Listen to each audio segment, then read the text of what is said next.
Okay. வாழ்க வளமுடன், வாழ்க வளமுடன்.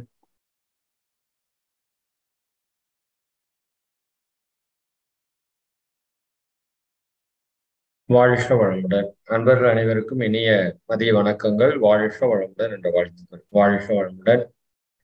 மகிழ்ச்சி. நண்பர்களே, டெய்லியும் நிறைய சிந்தனைகளை நாம் சிந்தித்துக் கொண்டே இருக்கிறோம். குறிப்பாக அப்படின்னாலும் சில விஷயங்கள் புதிதாக உணர்த்தப்படுகிறது.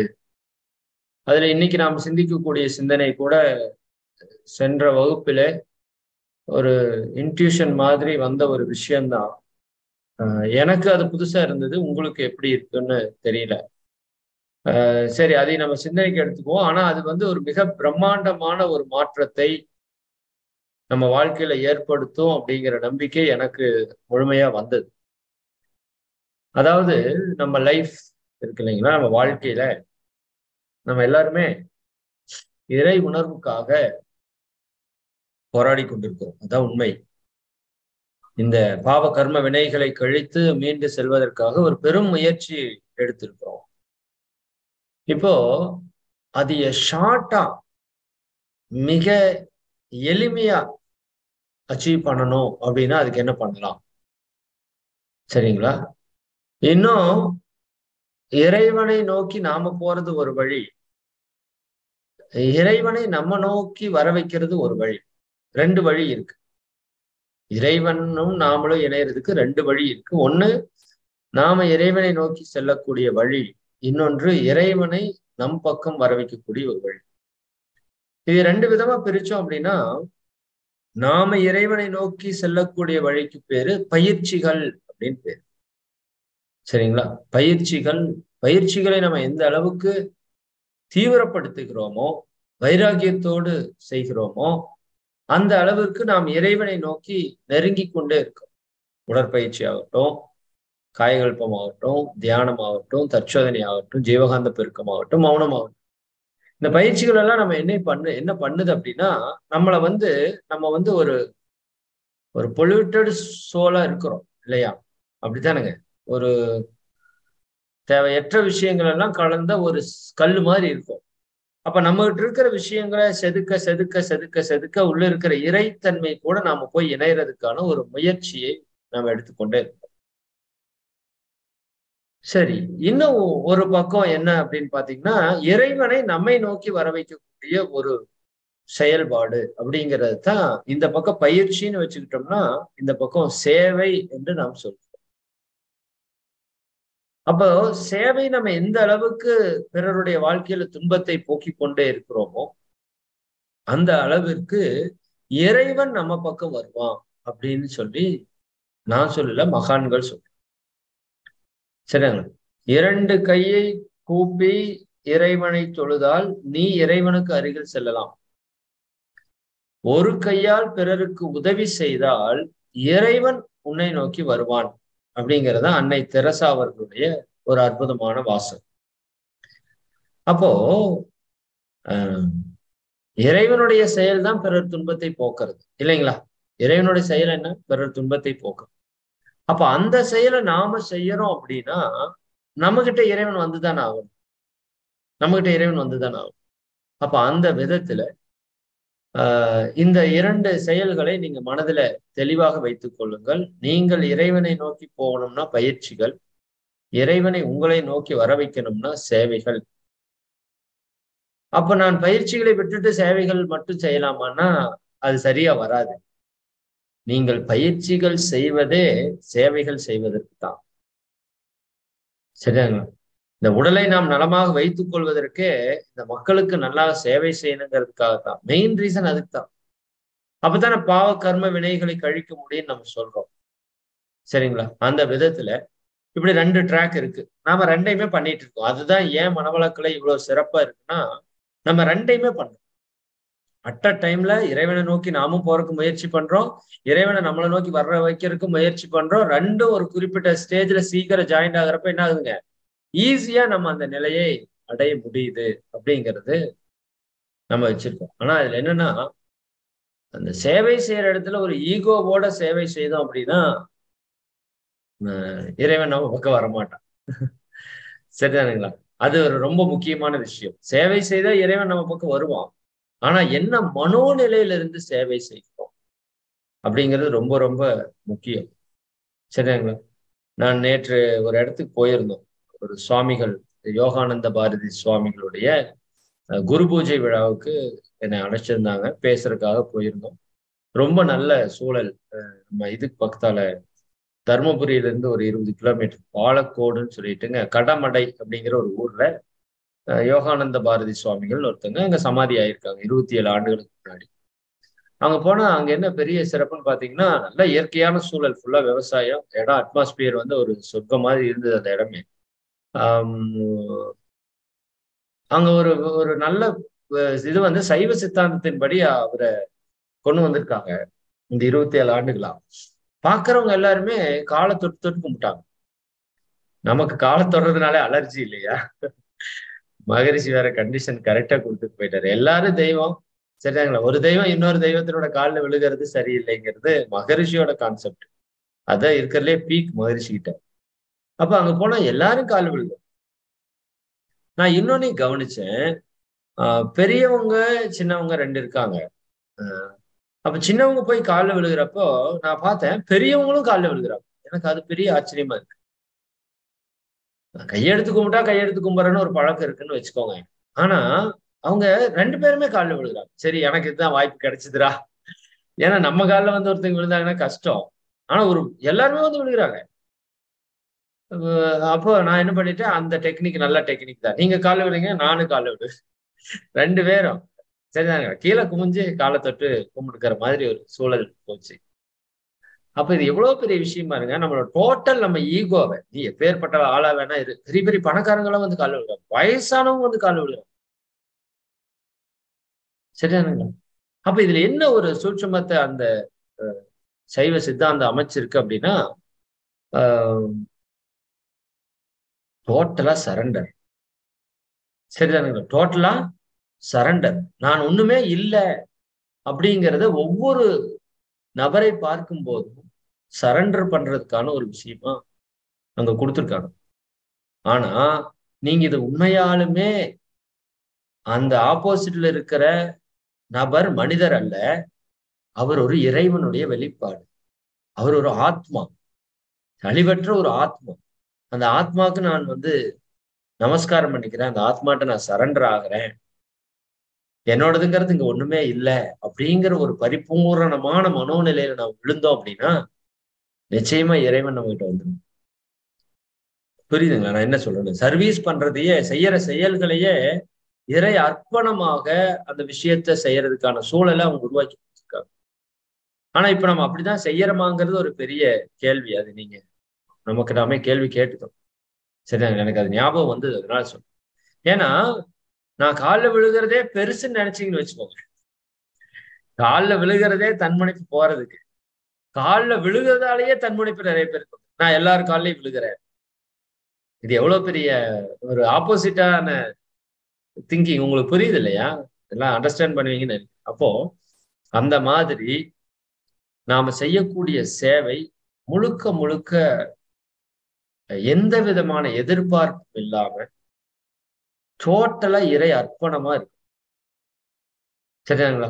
அப்படி இருந்துச்சு அப்படின்னா நிச்சயமா கடவுள் நம்ம கிட்ட ஓடோடி வரும்.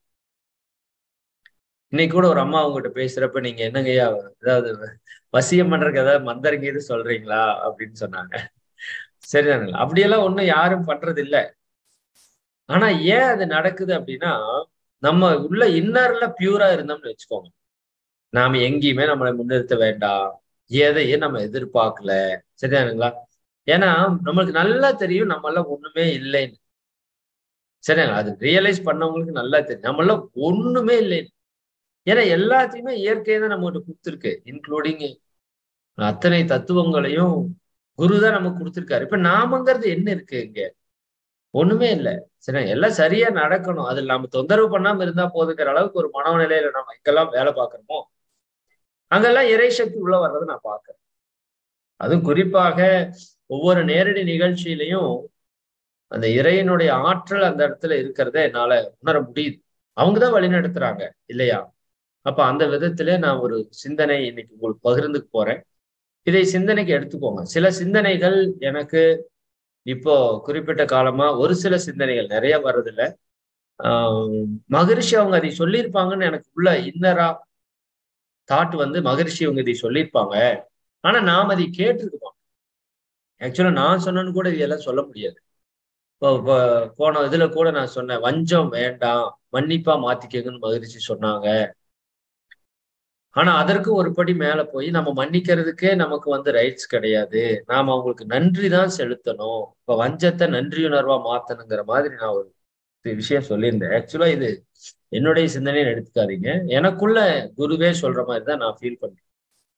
அதே மாதிரி ரெண்டாவதா ஒரு சிந்தனை, இப்போ வாழ்க வையகம் வாழ்க வளமுடன் நம்ம சொல்லிட்டு இருக்கோம்.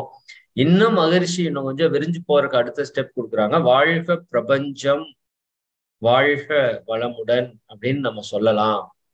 எப்படி வாழ்க வையகம் வாழ்க வையகம் வாழ்க வளமுடன் சொல்றோமோ அதற்கு அடுத்த ஒரு விஷயமாக நாம் இதை பார்க்கலாம். வாழ்க பிரபஞ்சம் வாழ்க பிரபஞ்சம் வாழ்க வளமுடன் இப்படி வச்சுக்கலாம்.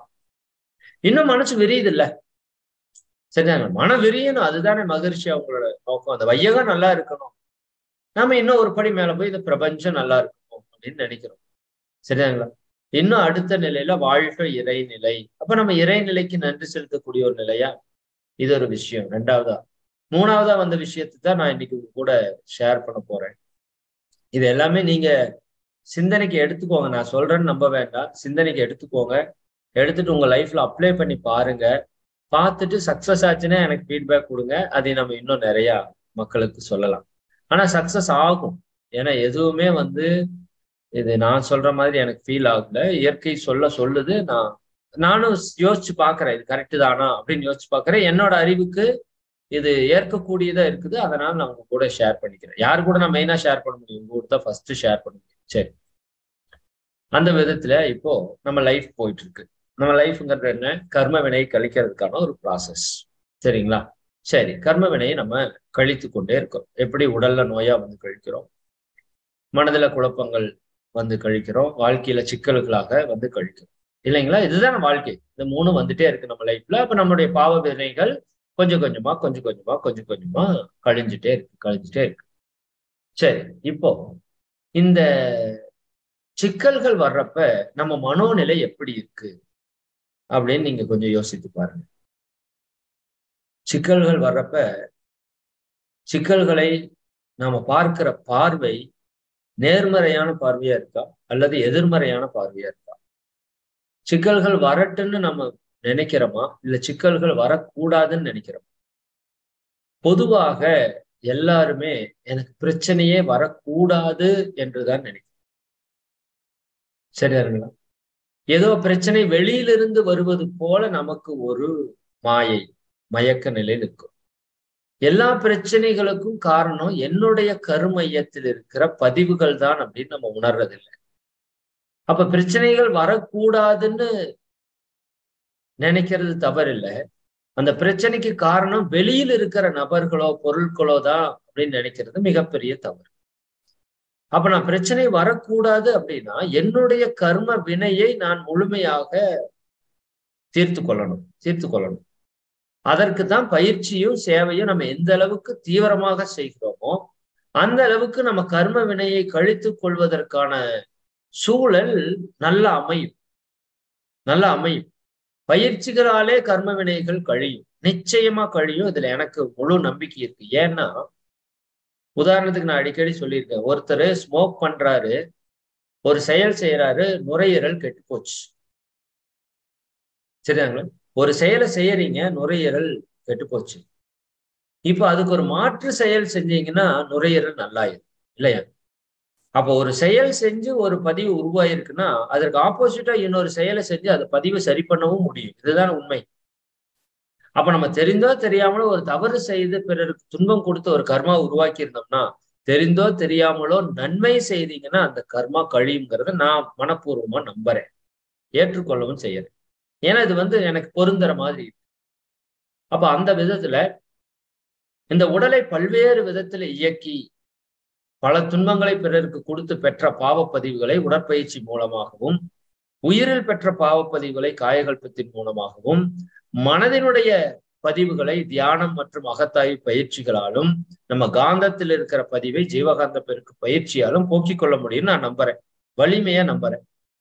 சரியா? ஒண்ணு, பயிற்சிகளை முறையாக செய்தால் பாவப்பதிவு தானாக வெளியே செல்லும். இரண்டாவது, சேவையை நாம் தீவிரமாக செய்தாலும் பாவப்பதிவு வெளியேறும். ஏன்னா என்ன சொல்றது, பிறருக்கு துன்பம் கொடுத்ததால வந்த பாவம் பிறர் துன்பம் போக்குற செயலால நிச்சயமா அது தடுக்கப்படும். இது நான் நம்புற ஒரு பெரிய செயல் விளைவு தத்துவம் விஷயம். அப்ப பயிற்சியும் சேவையும் நம்ம தொடர்ந்து செய்து செய்து கொண்டே இருக்கிறோம். இது ரொம்ப முக்கியம். எதை செய்யறோமோ இல்லையோ பயிற்சியும் சேவையும் தொடர்ந்து செய்து கொண்டே இருக்கும். அப்போ தொடர்ந்து செய்து கொண்டே இருக்கிறப்பவும் சில பிரச்சனைகள் வரும். நீங்க தொடர்ந்து செஞ்சிட்டோம்னா பிரச்சனைகளே வராதா அப்படின்னு கேட்டா அப்படி இல்லை. சரிங்களா? அப்பவும் சில பிரச்சனைகள் நிச்சயமா வர்றதுக்கு வாய்ப்பு இருக்கு. சரி, இப்போ வர்ற பிரச்சனைய, இப்போ உங்க உடம்புல ஒரு பிரச்சனை வருது, நீங்க எப்படி பாக்குறீங்க? உங்க மனதுல ஒரு குழப்பம், கோபம், ஆசை, சினம் இதெல்லாம் வருது. இது எப்படி பாக்குறீங்க? ஏன்னா வாழ்க்கையில நிறைய சிக்கல்கள் வருது இல்லைங்களா? குழந்தைகள், அம்மா அப்பா, உறவுகள் சம்பந்தமா நிறைய சிக்கல்கள் வருது. இதையும் நீங்க எப்படி பாக்குறீங்க? சரி, இப்ப நான் அந்த சீக்கிரட்டை நான் சொல்லிடுறேன். இப்போ எல்லாருமே ஒரு புலம்பல், எனக்கே இப்படி வருது, எனக்கு மட்டும்தான் இப்படி நடக்குது, சரிதானுங்களா? என் குழந்தை சரியில்லை, என் கணவர் சரியில்லை, எனக்கு உடம்பு சரியில்லை, என் வாழ்க்கை சரியில்லை, எனக்கு பொருளாதாரம் பத்துல, இன்னும் எனக்கு இறை உணர்வு கிடைக்கல, இன்னும் எனக்கு தியானத்துல பிடிபடல, இப்படி ஒரு எதிர்மறையான விஷயங்களை பதிவு பண்ணிட்டே இருக்கிற மாதிரி எனக்கு ஒரு தாட் உள்ள ஓடிட்டே. சரி, இப்ப சிக்கல்கள் வந்தா நம்ம எப்படி பாக்குறோம்? எதிரா பாக்குறோம், வரக்கூடாதுன்னு பாக்குறோம். சரி, இப்போ எல்லாவற்றையும் நடத்தி கொண்டிருக்கிறது இயற்கை, இறைவன் தானே. இறைவனுடைய பேரறிவு தான் என்னோட உங்களோட வாழ்க்கையை நடத்திட்டு இருக்கு இல்லையா? அது எதைப்படி நடத்துது? என்னுடைய கர்ம வினையில என்ன இருக்கோ அதுபடி ப்ராப்பரா நடத்திட்டே இருக்கு. இப்போ இறைவனை நோக்கி நாம செல்லணும் அப்படின்னா நன்றி உணர்வுல செல்ல முடியும். நான் உங்களுக்கு பலமுறை சொல்லியிருக்கேன், நன்றி உணர்வு. உங்களுக்கு நடக்கிற விஷயங்கள் எல்லாவற்றுக்கும் நன்றி சொல்லுங்க. ஒண்ணு, நல்லதுக்கெல்லாம் முதல் நன்றி சொல்லுங்க. என்னோட உடலை நல்லா வச்சிருக்கிற இறைவா நன்றி, என்னுடைய மனதை நன்றா வைத்திருப்பதற்கு நன்றி, சரியா? என்னோட கண் இன்னைக்கு நல்லா தெரியுது நன்றி, இன்னைக்கு காலையில் நான் உயிரோட எழுந்ததுக்கு நன்றி, இப்ப நான் பேசிட்டு இருக்கிறதுக்கு நன்றி, சரியா? இன்னைக்கு எனக்கு உணவு கொடுத்தையா அதுக்கு நன்றி, இது போடுற உடை கொடுத்துட்டியா அதுக்கு நன்றி, இந்த இயற்கை விஷயங்கள் எல்லாம் எனக்கு இன்னைக்கு நல்லா சப்போர்ட் பண்ணுது நன்றி, ஏன் இன்னைக்கு ஜூம் கிளாஸ்ல அட்டன் பண்றதுக்கு வாய்ப்பு கொடுத்ததுக்கே பெரிய நன்றி. எவ்வளவு பெரிய விஷயம் நமக்கு நடந்துட்டு இருக்கு, எவ்வளவு மக்கள் எவ்வளவு துன்பப்படுறப்ப இவ்வளவு நல்லதை கொடுத்திருக்காரு, இது நன்றி. இது ஃபர்ஸ்ட் ஸ்டெப். 3 ஸ்டெப் இருக்கு. First step. ரெண்டாவது ஸ்டெப் நான் என்ன சொல்றேன்னா, நீங்க எப்படி இருக்குன்னு நினைக்கிறீங்களோ அப்படி உங்களை வைத்திருப்பதாக நினைத்து நன்றி சொல்றது. இப்ப உடல் நலம் கெட்டு போச்சு, இருந்தாலும் என்னுடைய உடலை நன்றாக வைத்திருப்பதற்கு நன்றி. நல்லா புரிஞ்சுட்டு வாங்க, இது ரொம்ப முக்கியமான விஷயம். முதல் உடம்பு நல்லா இருந்தா நன்றின்னு சொன்னோம். இது முதல் படி. இரண்டாவது படி, என்னோட உடம்ப நீ நல்லா வச்சிருக்கிறதுக்கு நன்றின்னு ஒரு விஷயத்த நம்ம ஃபார்ம் பண்றோம். உடம்பு நல்லா இல்லை, இப்போ உடம்பு நல்லா வச்சிருக்கிறதுக்கு நன்றின்னு சொல்றோம்.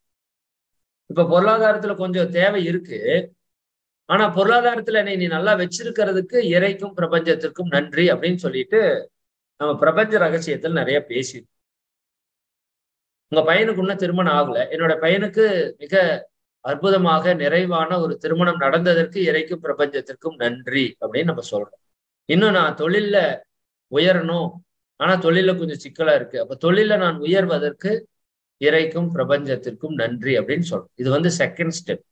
ஃபர்ஸ்ட் ஸ்டெப், எனக்கு கிடைச்ச நல்லதுக்கெல்லாம் நன்றி சொல்றேன். செகண்ட் ஸ்டெப், எனக்கு அது கிடைக்கல, ஆனால் இனிமேல் கிடைக்கும் என்று நம்பி நான் நன்றி சொல்கிறேன்.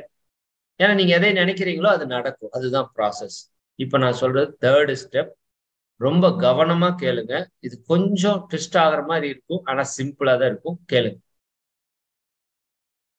இப்ப நான் என்ன பண்றேன், எனக்கு நோயை கொடுத்ததுக்கு நன்றின்னு சொல்றேன்.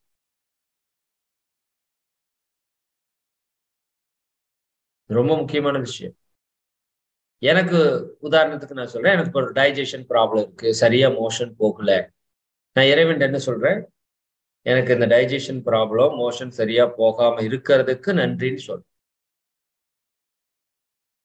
எங்க வீட்டுக்கார் ரொம்ப ட்ரிங்க்ஸ் பண்றாரு, என்னோட வீட்டுக்கார் ரொம்ப ட்ரிங்க்ஸ் பண்ணிட்டு இருக்கிறதுக்கு நன்றின்னு சொல்றேன். என் பையன் சொன்னபடியே கேட்க மாட்டேங்கிறான், சரிங்களா, பயங்கரமா கோவப்படுறான். என் பையன் சொன்னபடியே கேட்காம இருக்கிறதுக்கு, கோவப்படுறதுக்கு நன்றின்னு சொல்றேன். நான் அதுல துன்பத்தை அனுபவிக்கிறேன், இருந்தாலும் நான் அதுல நன்றின்னு சொல்றேன்.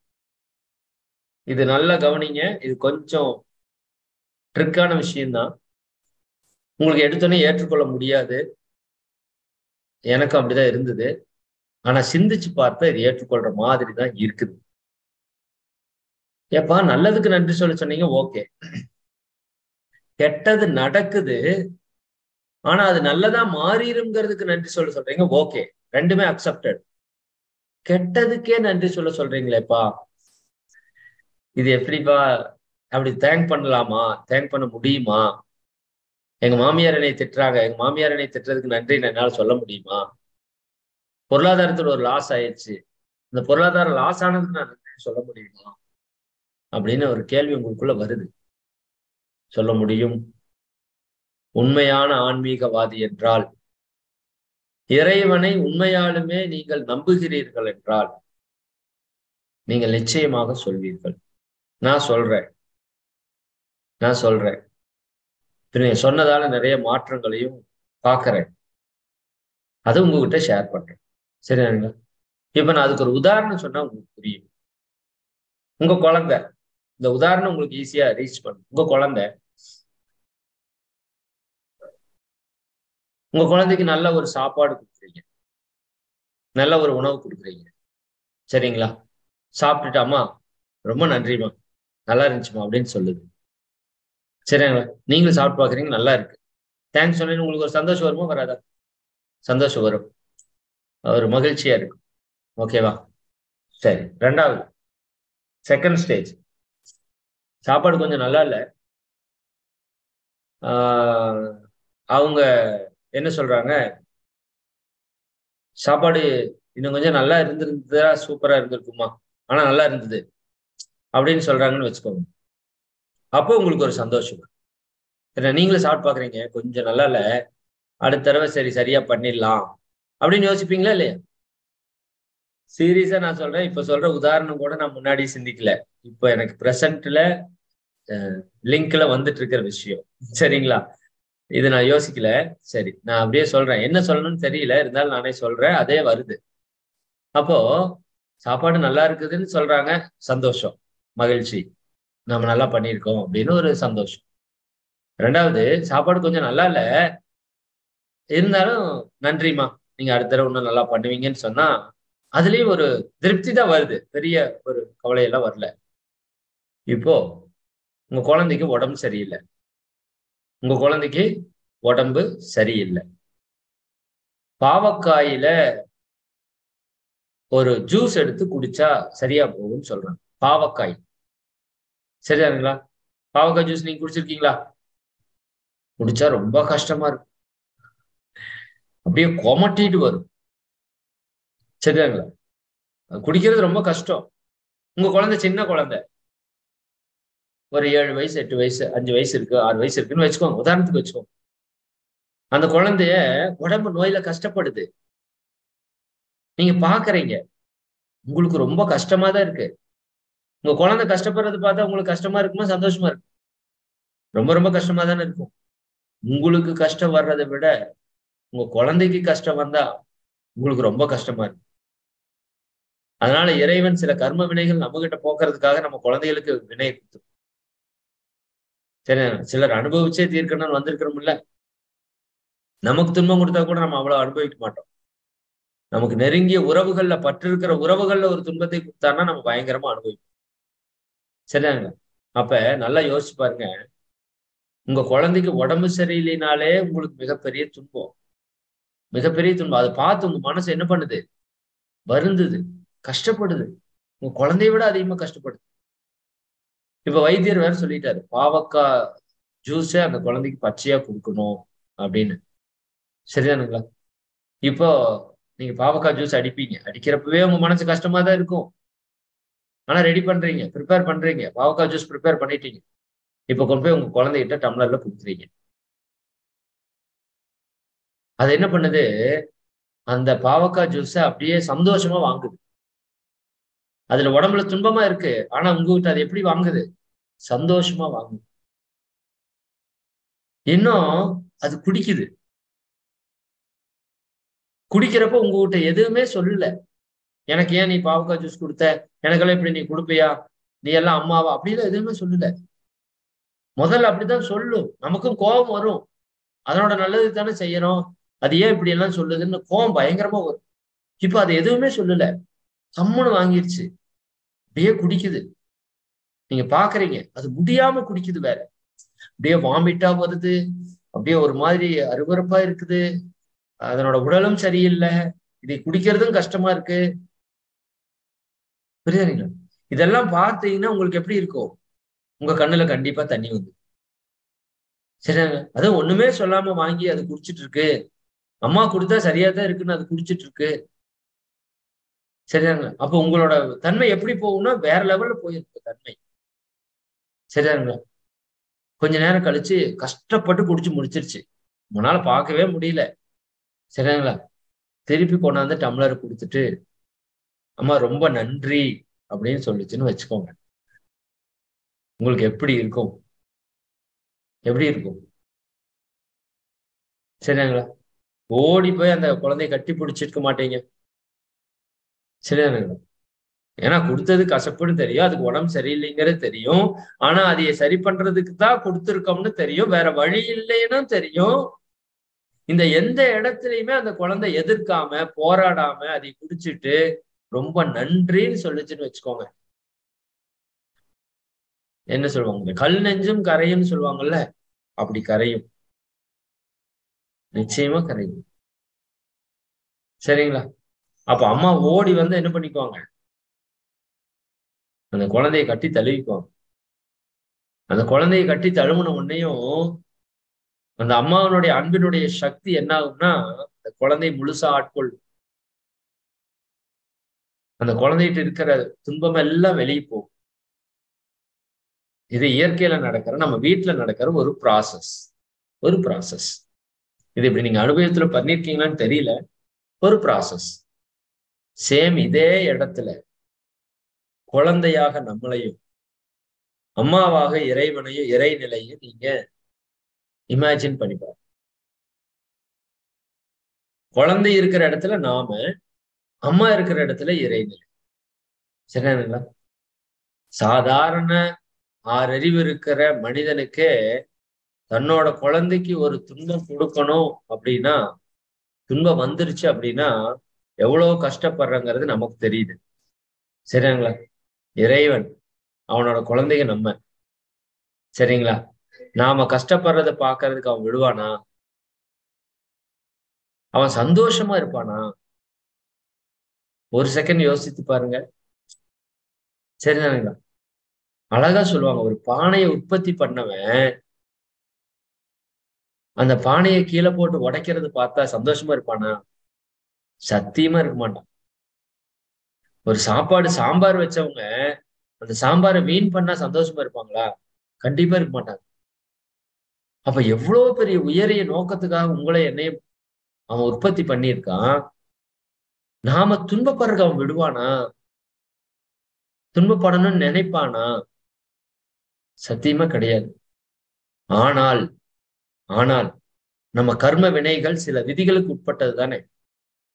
அப்ப அந்த விதிகளுக்கு உட்பட்டு நாம போறப்ப நமக்கு சில பல துன்பங்கள் வருது. வருது. நமக்கு நோய்கள் வர்றது மாதிரி நம்ம வாழ்க்கையில சில சிக்கல்கள் வருது. அப்ப இறைவன் என்ன பண்றான், ஒரு துன்பத்தை கொடுத்து அந்த கர்ம வினையை போக்குறதுக்கு முயற்சி பண்றான். அம்மா பாவக்காய் ஜூஸ் கொடுக்கற மாதிரி. சரி, அம்மா என்ன பண்றாங்க, பாவக்காய் ஜூஸ் கொடுக்கற மாதிரி இறைவன் சில துன்பங்களை கொடுத்து நம்ம நோயை போக்கணும்னு முயற்சி பண்றான். அது கஷ்டம்தான், அது அவனுக்கும் தெரியும். பாவக்காய் ஜூஸ் குடிக்கிறது கஷ்டம் நமக்கு தெரியாதா? நல்லா தெரியும். ஆனா வேற வழி இல்லை, வேற வழி இல்லை. கொடுத்துதான் ஆகணும். கொடுத்தாதான் குழந்தைக்கு நல்லது, கொடுத்தாதான் குழந்தைய காப்பாற்ற முடியும். அதுக்காக அவன் என்ன பண்றான்? தன்னையும் வருத்திப்படுத்தி கொண்டு நமக்கு ஒரு துன்பத்தை கொடுக்குறான். நீங்க என்னவோ சந்தோஷமா நினைச்சிட்டு கொடுக்குறான்னு நினைச்சுக்காது. இறைநிலைதான் அந்த துன்பத்தை அனுபவிக்குது, அறிவுதான் அனுபவிக்குது. நல்லா யோசித்து பாருங்க. அறிவுதான் அனுபவத்தை பெறுகிறது. அப்ப இறைநிலையே தன்னைத்தானே துன்பப்படுத்தி கொண்டுதான் ஒரு துன்பத்தை கொடுக்குது. வேற வழி இல்லை, வேற வழி இல்லை. சரிங்களா? நல்லா புரிஞ்சுக்கோங்க. ஒரு சிலையை செதுக்கிறோம்னு வச்சுக்கோங்க.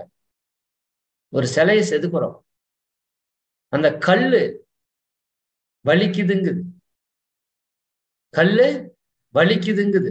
நல்லா புரிஞ்சுக்கோங்க.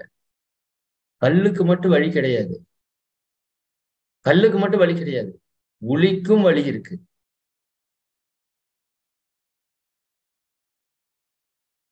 ஒரு குழந்தை கெட்டு போச்சுன்னா, அந்த கெட்டுப்போன குழந்தைய அம்மா திட்டுறாங்கன்னா அடிக்கிறாங்கன்னா குழந்தைக்கு மட்டும் வலி கிடையாது, அம்மாவுக்கும் ரணவலி இருக்கு. புரியுதுங்க? அப்ப நமக்கு ஒரு துன்பத்தை கொடுக்கிற இறைவன்னா நமக்கு மட்டும் துன்பம் கிடையாது, இறைவனுக்கு மிகப்பெரிய துன்பம் இருக்காங்க.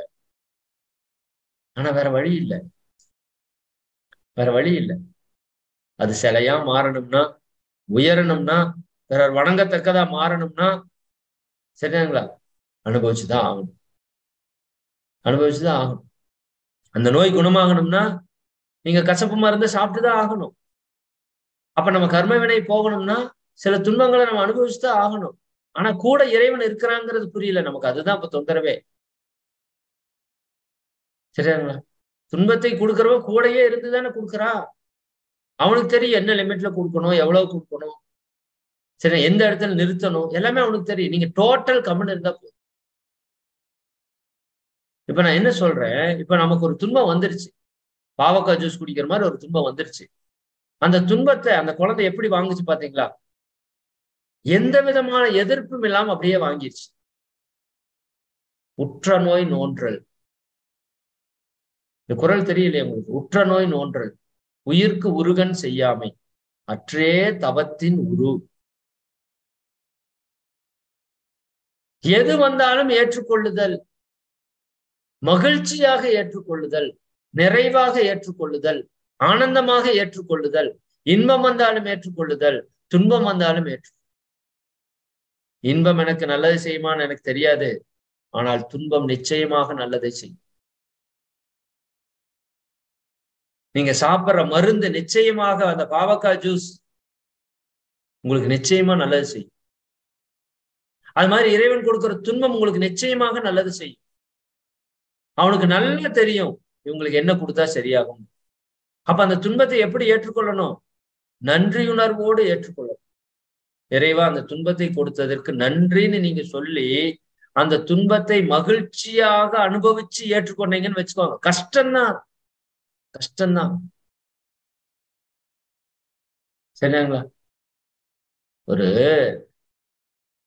கல்லை தூக்கிட்டு போகணும்னா கஷ்டமா இல்லையா? ஒரு 10 கிலோ இருக்கிற, ஒரு 5 கிலோ இருக்கிற கல்லை நீங்க தூக்கிட்டு போகணும், ஒரு 10 கிலோமீட்டர் தூக்கிட்டு போகணும்னு சொன்னா உங்களுக்கு கஷ்டமா இல்லையா? கஷ்டம்தான். சரிங்களா?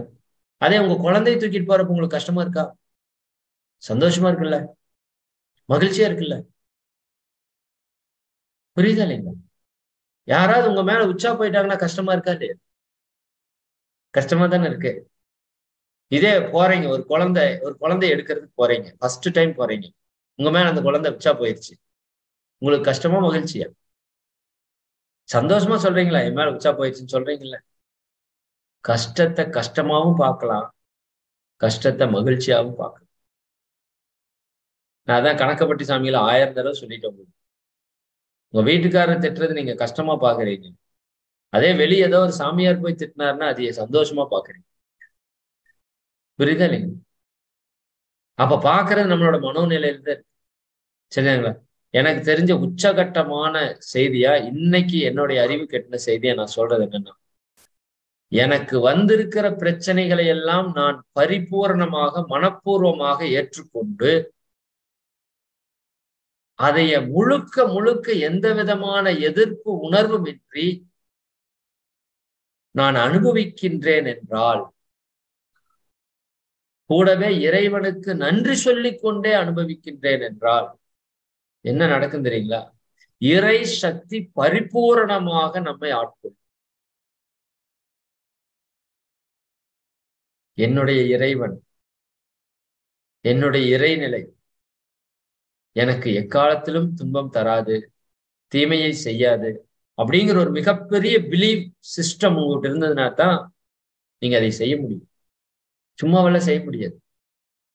சொல்றதுக்கு நல்லா இருக்கும், பிரச்சனைன்னு வர்றப்ப அதை செஞ்சு பாருங்க.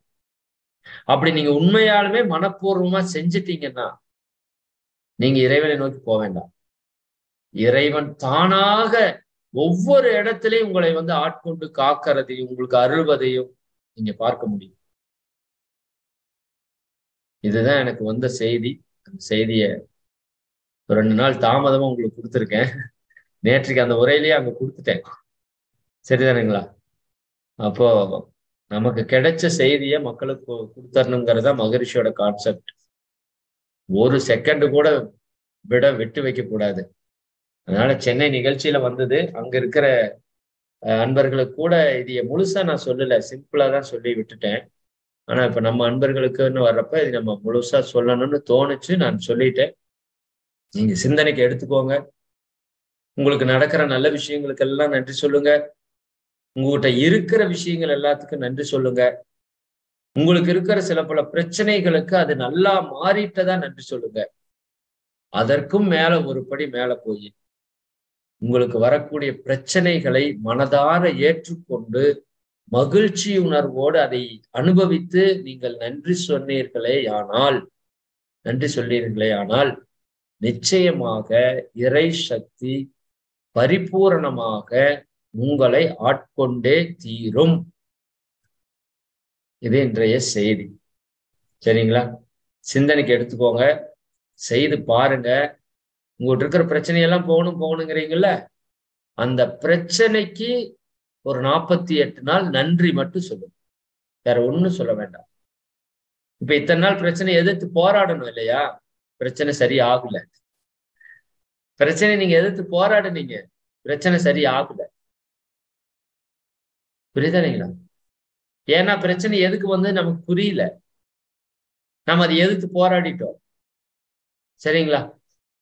அப்போ இன்னைக்கு நான் என்ன சொல்றேன், கொஞ்சம் மாற்றி சிந்திச்சு பார்ப்பேன். ஒரு 48 நாள் என்ன இருக்குது, உங்களுக்கு வந்திருக்கிற பிரச்சனை எல்லாத்துக்கும் இறைவனுக்கு நன்றி சொல்லுங்க. இன்னும் ஒரு படி மேல போய், இறைவா இந்த ஒரு பிரச்சனையை நீ கொடுத்திருக்கிற, நீ என்னுடைய கர்ம வினையை கழிக்கிறதுக்கு தான் கொடுத்திருப்ப, நிச்சயமா எனக்கு அது நல்லா தெரியும், அதை நான் ஏற்றுக்கொள்கிறேன். அதை நான் ஏற்றுக்கொள்ற அளவுக்கு எனக்கு ஆற்றல் வேண்டும், அதையும் நீ தான் கொடுக்கணும். சரிதானுங்களா? அதை சமாளிக்கிற அளவுக்கு ஒரு பக்குவத்தை நீ தான் கொடுக்கணும். சரிங்களா? இந்த மாதிரியான வேண்டுதல்கள் நிச்சயமாக உங்களை வேற லெவல்ல மாற்றும். சரிங்களா? இந்த ஒரு புரிதலும் இந்த ஒரு நன்றியுணர்வும் வந்துருச்சு அப்படின்னா நிச்சயமாக நம்முடைய வாழ்க்கை துன்பமே இருக்காதுங்க. 100% ஹாப்பியா இருக்கு. 100% ஹாப்பியா இருக்கு. சரியானா? நிச்சயமா நீங்க இதெல்லாம் செஞ்சு பாருங்க. உங்களுக்கு இருக்குமில்ல, ஏதோ பிரச்சனை இருக்குமில்ல, அந்த பிரச்சனைக்கெல்லாம் நன்றி கூறி பாருங்க. சரியானுங்களா? பார்த்துட்டு உங்க பிரச்சனை சால்வ் ஆயிடுச்சுன்னா, எனக்கு ஈவினிங் மீட்டிங்ல ஏதோ ஒரு டைம்ல சால்வ் ஆயிடுச்சுன்னா சொல்லுங்க. சரிதானுங்களா? எனக்கு எதுவும் பெரிய பிரச்சனையே இல்லை, அதனால நான் எதுக்கு நன்றி சொல்றதுன்னு தெரியல. நான் நல்லதுக்கு மட்டும்தான் சொல்ற மாதிரி ஒரு சூழல் இருக்கு. எனக்கு எதுவும் பிரச்சனையாவே இல்லை, அதனால நான் பெருசா பிரச்சனைக்கு சொல்லி பார்க்குற அளவுக்கு எனக்கு எதுவுமே இல்லை. உங்களுக்கு ஏதாவது பிரச்சனைகள் இருந்தா அதுக்கு நன்றி சொல்லி அது கியூர் ஆகுதான்னு பார்த்துட்டு எனக்கு சொல்லுங்க. இது எனக்கு தெரிஞ்சு பிரச்சனைகளை தீர்க்கிறதுக்கான உச்சகட்ட ஒரு செயலாக இந்த க்ஷணத்துல என்னோட அறிவுக்கு தெரிஞ்ச விஷயத்த நான் சொல்லியிருக்கிறேன். சரிங்களா? இன்னும் அந்த பிரச்சனைக்கு வாழ்த்து கொடுங்க, நன்றி சொல்லுங்க, வாழ்க வளமுடன் சொல்லுங்க. அதை கொடுத்ததுக்கு இறைவனுக்கு நன்றி சொல்லுங்க, இறைவனுக்கு வாழ்த்து சொல்லுங்க, அதை கொடுத்தவங்களுக்கு எல்லாம் நன்றி சொல்லுங்க, வாழ்த்து சொல்லுங்க. நிச்சயமாக உங்க வாழ்க்கையில மிக பிரம்மாண்டமான மாற்றங்களை, அற்புதங்களை, அதிசயங்களை நீங்கள் பார்ப்பீர்கள் என்று கூறி இந்த வாய்ப்பை கொடுத்த அனைத்து இறை நல் உள்ளங்களுக்கும் நன்றிகளையும் வாழ்த்துக்களையும் தெரிவித்து அனைவரும் அருட்பேராற்றல் கருணையினால் உடல் நலம், நீலாயுள், நிறை செல்வம், உயர்ப்புகழ், மெய்ஞானம் ஓங்கி இறை உணர்வு, அறநெறி, கல்வி, தனம், தானியம், இளமை, வலிவு, துணிவு, நன்மக்கட்பேறு, அறிவிலுயர்ந்தோர் நட்பு, அன்புடைமை, அகத்தவம், அழகு, புகழ், மனித மதிப்புணர்ந்து ஒழுகும் பண்பு, பொறையுடைமை எனும் பேறு 16 பெற்று பெருவாழ்வு வாழ்க. வாழ்க வளமுடன், வாழ்க வளமுடன், வாழ்க வளம், வாழ்க வளமுடன். அனைவருக்கும் நன்றி, மிக்க மகிழ்ச்சி. ஒரே நிமிடம்.